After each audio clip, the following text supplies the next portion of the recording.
Go Jump in the Pool by Gordon Korman, for he's a jolly good fellow. Mildred, I cannot imagine what this is about, said Mr. Sturgeon, nodding his tie. I am not accustomed to being called to assembly by my students. If it has anything to do with fundraising, I promise you I shall wring their necks. I have no idea what it means, his wife said, putting the finishing touches on her hairdo. Bruno and Melvin showed up at the door at 4 o'clock and invited us to a special assembly after dinner. I've been phoning around to the faculty, and it seems that everyone is invited, but no one knows what it's all about. If Walton and O'Neill are behind it, the headmaster said sourly, it's probably a new fundraising scheme. We shall all be held for ransom. Hurry now, she said, or we'll be late. We're to meet Miss Scrimmage outside the auditorium in 5 minutes. Miss Scrimmage? Why is she invited? Well, I don't know, dear. Let's go and find out. Mr. Sturgeon's fears were confirmed as his wife and Miss Scrimmage were seated in the front row of the auditorium. His wife, and Miss Scrimmage were seated in the front row of the auditorium. On the platform were Bruno and Boots, Wilbur, Chris, Elmer, and Mark, the entire fundraising committee. To make matters more perplexing, the extra boy on the stage, George Wexford Smythe III, was known to be generally disliked. Where did he fit in? What was going on here? Because of the presence of Miss Scrimmage's girls, the auditorium was packed to overflowing. Students were sitting on the floor in the aisles. Bruno stepped up to the microphone and cleared his throat. Honored guests and fellow students, he began. It was apparent that he had rehearsed very carefully. We are gathered here this evening to celebrate a memorable event. I would now like to call Mr. Sturgeon to the platform, as I have a few brief words to address to him. As Mr. Sturgeon joined him at the microphone, Bruno reached into his pocket and produced enough paper for a 2-hour speech. There were loud groans from the audience and several elaborate yawns. Mr. Sturgeon silenced everyone with one cold look. He felt like the leading actor in a farce and was not in a particularly good mood. Mr. Sturgeon, Bruno began, we, George, Silver, here, sir? His face flaming red and his speech forgotten, Bruno whipped an envelope out of his pocket and thrust it into the headmaster's hand. Great speech! Kathy Burton cheered from the back row. Mystified, Mr. Sturgeon opened the envelope and removed the contents. He found himself holding a large check in the amount of $32,234.82. There was a long silence. The headmaster stared from the check to Bruno and back to the check again. It's for a pool, sir, Bruno stammered, with extra dressing rooms for the girls, because they helped, and a sauna, and please, sir, could it be bigger than York Academy's pool, even if it's just a little bigger? An unfamiliar expression came over the headmaster's face. He took out his handkerchief and blew his nose loudly. In the front row, Mrs. Sturgeon was dabbing her eyes with a lace hanky and trying to quiet Miss Scrimmage, who was sobbing uncontrollably. The cheering from the boys was deafening, and the girls were standing up and dancing wherever they could find room to put a foot down. Confetti flew like snow, and several boys waved handmade victory flags. Aren't you happy, sir? Bruno shouted over the din. Very happy indeed, said Mr. Sturgeon, but where on earth did you get so much money? It's a very long story, sir, said Bruno hesitantly. Are you sure you want to hear it? Not at all sure, but perhaps I'd better. After the assembly, I want to see you and O'Neill privately in my office.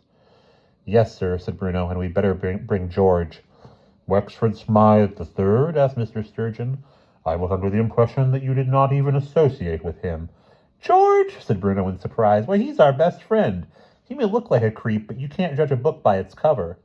Very true, Mr. Sturgeon nodded. Boots approached them. Sir, he said, all the ruckus has died down now. Would you like to say a few words?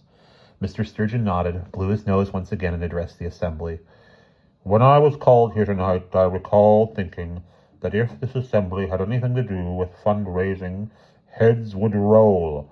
Fundraising has made this an interesting semester, to say the least, and now we are to have a pool. There was much stamping and whistling. Getting the pool has been the achievement of every boy and girl in the auditorium. For this reason, the name over the door of our pool will read Students' Pool. And again he was interrupted by wild cheering. I don't know how you did it, he went on. I am shortly to be filled in with the details. I only want to say thank you and to let you know that I am very proud of every one of you. To the sound of hundreds of young voices saying, "For he's a jolly good fellow," Mr. Sturgeon left the stage and rejoined his wife. "Well, William," she said happily, "what do you think of that?" "A telephone," said Mr. Sturgeon abstractedly. "We need a telephone in the sauna." His eyes took on a wicked gleam. "I want to phone Hartley from there, and I must also mention to him how lucky he is that his water bill will now be much smaller than ours." "Oh, William," she laughed, "you are pleased." He nodded. "And I can invite Hartley's students to use our sauna between the hours of 2 and 3 in the morning, on nights when there is a full moon." His face grew grave. "Of course, I have to find out where they got that money and whether or not we have to give it back." Bruno, Boots, and George sat in 3 comfortable swivel chairs, facing their headmaster across his desk. "It's all very simple, sir," said Bruno. "George took our $7,500 and invested it in the stock market for us." "But you didn't have 7,500, protested Mr. Sturgeon, mystified. "Yes, sir," said Bruno, "but Kathy made horseradish cakes and won $3,000 for us." "Oh," said Mr. Sturgeon oddly, "I see." "So," Bruno went on, "George invested our money." The headmaster stared at him. "I received reports that you and O'Neill had missed a few classes. I assume that would be trips to the bank and other financial transactions?" "Yes, sir," Bruno admitted. Mr. Sturgeon held his head. "Do you too realize, and you too, Wexford Smythe, that you had no moral right to touch that money? I entrusted you with the responsibility of that bank account." "Yes, sir," said Bruno, "and we more than tripled it."